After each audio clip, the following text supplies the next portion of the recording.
Alright, suppose that the price of good X and Y both double and income triples. On the graph where budget line is drawn with X on the horizontal axis and Y on the vertical axis.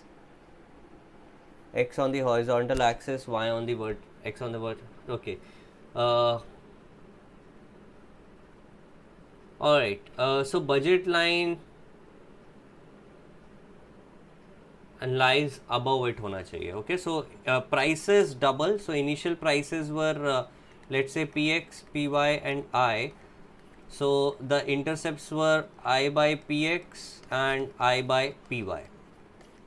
Okay, the new price and income become 2px, 2py and 3i. So the intercepts would be 3 by 2 I by px and 3 by 2 I by py. Okay, so if I just draw the graph,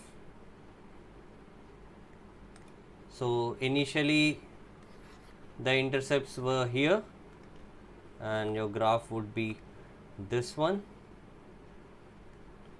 Okay, now the intercepts would be 3 by 2 times the previous one, so they would be here and the graph would look like this.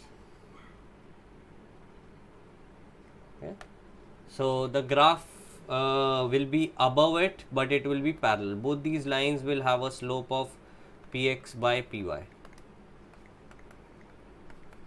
Okay, so the slopes are going to be same. So the budget line is parallel to the old budget line but lies above it. So it's not below it, it has to be above it. So that's why the answer is none of the above.